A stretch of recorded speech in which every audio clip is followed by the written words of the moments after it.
Indo global social service ससाइटिनि बानजायनायाव उन्दै बैसोआव जुलि जानायखौ होबथानांगौनि सायाव सावरायमेल खुंदों। क'क्राझार सोहोराव थानाय गौरांभेली हटेलाव दिनै Indo global social service society आरो DSW क'क्राझारनि जुथाइ बानजायनायाव गुबुन गुबुन मोन 8 गौथुमनि धोरोमारि दैदेनगिरिफोरखौ लानानै उन्दै बैसोआव जुलि जानायखौ होबथानांगौनि सायाव सानसेनि मेहेरगोनां हाबाफारिनि गेजेरजों सावरायनाय जायो। हाबाफारियाव हिन्दु, बाथौ, ब्रह्म, ख्रिस्टियान, जैन, मुस्लिम, सत्संग, बुद्धिस्ट धोरोमारि दैदेनगिरिफोरजों लोगोसे क'क्राझारनि DCPU प्रोटेक्शन अफिसार साउलाल ब्रह्म, क'क्राझारनि DPM हिंगुलास काकलारि, आसाम एनएचएमनि डेमनस्ट्रेशन नवजित लास्कर बिथांमोना बे सावरायनायाव बाहागो लायो। हाबाफारियाव बाहागो लाना क'क्राझारनि DPM हिंगुलास काकलारि आरो DCPU अफिसार साउलाल ब्रह्म बिथांमोनहा उन्दै बैसोआव जुलि जानाय लोगोसे सुबुं लांखारनाय आरो गुबुन गुबुन समाज बेरेखा हाबाफोरखौ गैया खालामनो थाखाय बे हाबाफारिखौ लानाय जादों होनना खौरांगिरिनि सिगाङाव फोरमायो।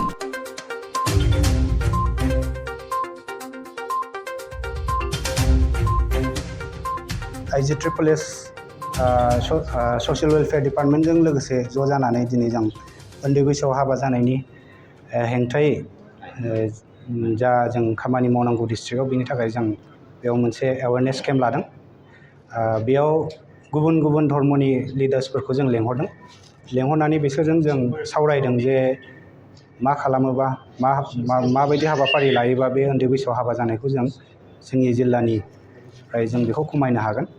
बेयाव जोंहा दिनै गासै 10निबो बांसिन धर्मनि लिडार्सफोर फैदों आरो बिसोरजों जों गुवारै सावरायलायदों जे माबायदि जों बे प्रग्रामखौ एवारनेस केम्पखौ जों आरो माने गोथौआव गामि खना खना बा बे लिडार्सफोरनि गावसिनि धर्मनि जायफोर हाबा होग्रा बिसोरखौ जों एवारनेस होनानै जों बे प्रब्लेमखौ मारै सल्भ खालामनो हागोन बिनि थाखाय जों नाजादों। Thank you. बिनि थाखाय जों अलरेडि जों एवारनेस केम्पखौ लागासिनोखा गुबुन गुबुन डिपार्टमेन्टजों ज' जानानै जेरै जोंहा एजुकेशन डिपार्टमेन्ट, हेल्थ डिपार्टमेन्टजों ज' जानानै बा पुलिस, चाइल्ड लाइन बेफोरजों ज' जानानै जों बेफोरनि सायाव खामानि मावगासिनो दं। आरो बे उन्दै बैसोआव खामानि मावनाय बा ट्राफिकिंआ नुनो मोन्दों जों बांसिन गामि खनानिफ्राय जादों।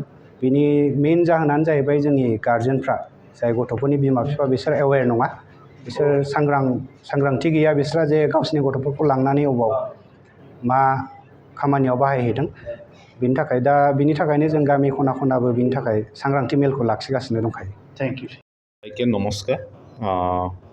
কি কয় আজিৰ যোনটো ৰিলিজিয়াছ লিডাৰ্ছবিলাকৰ লগত সভাটো পাতিছে খুব সুন্দৰ হৈছে। IGSS তেওঁলোকে কি কয় যিখিনি প্ৰগ্ৰামটো পাতাৰ কাৰণে উদ্দেশ্যটো লৈছিলে নিশ্চয় আমি ভাবোঁ আমি সফল হ'ম। কিয়না কি কয় পাৰ্টিচিপেণ্টছবোৰৰো এটা অ'পেন ডিছকাশ্যন ৰখা হৈছে।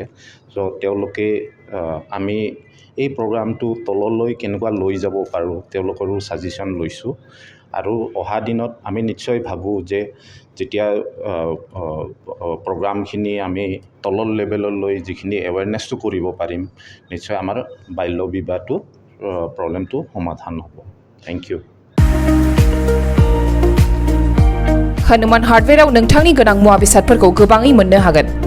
बाक्सा जिल्लानि सालबारि महकुमानि सिङाव थानाय मानास नेशनेल पार्कनि साखाथि मायंपारा गुदिली बाजाराव गोदानै बेखेवबाय हनुमान हार्डवेयर मुंनि गंसे हार्डवेयर गला। बे गलायाव बाला, अन्थाइ, इटा, सिमेन्टजों लोगोसे टिन, चेयार, डाइनिं टेबल, प्लाइवुड, न'आव फुनग्रा गाब आरो हार्डवेयरनि गुबुन गासै गोनां मुवा बेसादफोरखौ बाङाइ बेसेनावनो मोननो हागोन। नोंथांनो जुदि बेफोर गोनां मुवा बेसादफोरखौ गोनांथि जायोब्ला नैबे मबाइल नाम्बाराव फोनांजाब खालामदो। Mobile number 9394712499। नोंथांनो गोनां जानाय हार्डवेयरनि मुवा बेसादफोरखौ हनुमान हार्डवेयरा जगायनानै होगोन।